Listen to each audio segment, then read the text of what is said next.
আসসালামু আলাইকুম বন্ধুরা, তোমরা সবাই কেমন আছো? আশা করছি যে যেখানে আছো অন্য দিনগুলোর মতো সবাই ভালো আছো এবং সুস্থ আছো।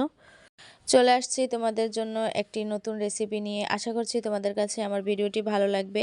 আর যদি আমার ভিডিওটি তোমাদের কাছে ভালো লেগে থাকে অবশ্যই লাইক, কমেন্ট আর শেয়ার করে দিতে ভুলবে না। আর যারা আজকে আমার চ্যানেলে নতুন আছো, যদি তোমাদের কাছে আমার ভিডিওটি ভালো লেগে থাকে অবশ্যই আমার চ্যানেলটিকে সাবস্ক্রাইব করে দিয়ে আমার পাশে থাকবে।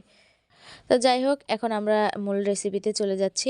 তো এখানে আমি আজকে হচ্ছে পোলাওয়ের চাল দিয়ে পায়েস রান্না করব গরুর দুধ দিয়ে। তো যেহেতু আমার বাচ্চা গরুর দুধ খেতে পছন্দ করে না বা ওকে হচ্ছে আমি খাওয়াতে পারি না, সেজন্য আমি আজকে চিন্তা করলাম যে আমি ওর জন্য একটু পায়েস রান্না করে দেখি ও খায় কিনা। এজন্য আমি হচ্ছে এখানে কিছু পোলাওয়ের চাল, চিনি আর হচ্ছে একটা দারুচিনি, একটা এলাচ আর হচ্ছে তেজপাতা। আমরা বাসায় কেউই পছন্দ করি না, এজন্য তেজপাতা দেইনি। যদি তোমাদের ভালো লেগে থাকে তোমরা দিতে পারো। তো তারপরে হচ্ছে মধু আর হচ্ছে আমার বাসায় ঘি ছিল না, এজন্য আমি মধু নিয়েছি। আর হচ্ছে আমি এখানে ১ কেজি পরিমাণে গরুর দুধ ছিল, সেটা হচ্ছে জাল করে করে একদম অনেকটা কমিয়ে নিয়েছি। তো যাই হোক বন্ধুরা, আমি কিন্তু পোলাওয়ের চালটা ভালোভাবে ধুয়ে পরিষ্কার করে তারপর আধ ঘন্টার মতো ভিজিয়ে রেখেছিলাম। এরপরে আমি কিন্তু চালটা আধ ভাঙা করে নিছি। আধ ভাঙা করে নেওয়ার কারণে কিন্তু পায়েসটা খেতে অনেক বেশি মজা লাগে। তো যাই হোক, এখানে আমি হচ্ছে সামান্য একটু লবণ দিয়ে দিলাম। মিষ্টি খাবারে কিন্তু লবণটা দিলে স্বাদটা আরও দ্বিগুণ হয়ে যায়। তো যাই হোক, এরপর আমি একটা ঢাকনা দিয়ে ঢেকে দিলাম কিছুক্ষণ। তো কিছুক্ষণ ঢাকনা দিয়ে ঢাকার পরে যখন দেখলাম যে চালটা সিদ্ধ হয়ে এসেছে, তখন আমি যে বাদাম গুঁড়ো করে রেখেছিলাম সেই বাদাম গুঁড়োটা দিয়ে দিলাম। অবশ্যই কিন্তু এটাকে অনবরত নাড়াচাড়া করতে হবে, নয়তো কিন্তু নিচে লেগে যাওয়ার সম্ভাবনা থাকে। তো আমি কিন্তু ঢাকনা দেওয়ার পরেও আমি অফ ক্যামেরায় কিন্তু অনেকবারই এরকম নেড়েচেড়ে দিয়েছি, নয়তো নিচে লেগে যেত। এরপরে কিন্তু আমি হচ্ছে চিনিটা দিয়ে দিলাম। তো এখানে চিনির পরিমাণটা আপনারা বাড়িয়ে কমিয়ে দিতে পারেন, এটা আপনাদের ইচ্ছা অনুযায়ী। তো এরপরে আমি চিনি দেওয়ার পরে আবার কিছুক্ষণ নেড়ে নিচ্ছিলাম। চিনি দেওয়ার পরে কিন্তু চিনি থেকে পানি বের হয়ে আসবে। তো এরপরে কিন্তু এটা আরও একটু পাতলা হয়ে আসবে। এরপরে আমি যে মধুটা রেখেছিলাম সেই মধুটা দিয়ে দিলাম সামান্য পরিমাণে। তো যাই হোক, এখানে আমি একদম সামান্য পরিমাণে একটু মধু দিয়েছি। যদি বাসায় ঘি থাকে তাহলে অবশ্যই ঘি দিবেন। তো দেখতেই তো পাচ্ছেন যে আমার চিনি থেকে কিন্তু পানিটা বের হয়ে আসছে, আর দেখেন অনেকটাই কিন্তু পাতলা হয়ে আসছে। আমি কিন্তু এখানে কোনো ধরনের কোনো পানি ব্যবহার করিনি।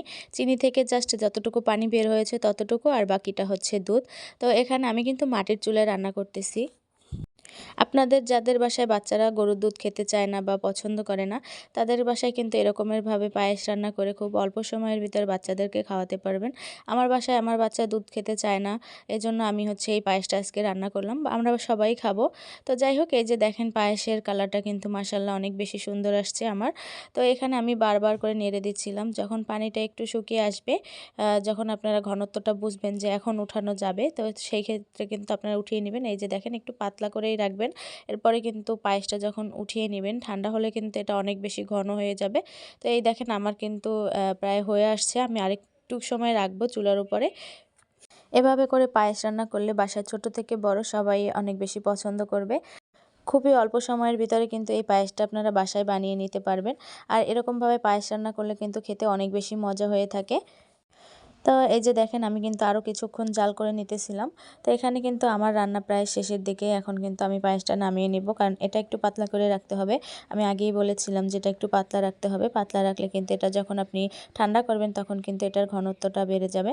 তো এই যে দেখেন আমি কিন্তু শেষের দিকেও ভালো করে নেড়ে দিচ্ছিলাম, কারণ এটা অনবরত নাড়াচাড়া না করলে কিন্তু এটা হচ্ছে নিচে লেগে যেতে পারে।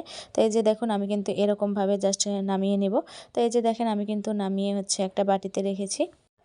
তো দেখেই তো বুঝতে পারতেছেন যে কতটা ঘনত্ব হয়েছে।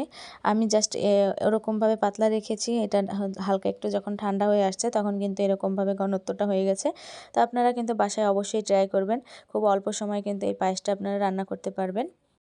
তো মাশাআল্লাহ এই পায়েসটা কিন্তু খেতে অনেক বেশি মজা হয়েছে। আমার বাসায় সবাই অনেক বেশি প্রশংসা করেছে। আপনারাও বাসায় অবশ্যই ট্রাই করে দেখবেন। তো আপনাদের সাথে কথা বলতে বলতে একদম ভিডিওর লাস্ট পর্যায়ে চলে আসছি। দেখা হবে, কথা হবে নতুন আরও একটা ভিডিও নিয়ে। সেই পর্যন্ত আপনারা সবাই ভালো থাকবেন, সুস্থ থাকবেন আর আমার চ্যানেলটির পাশে থাকবেন। আসসালামু আলাইকুম।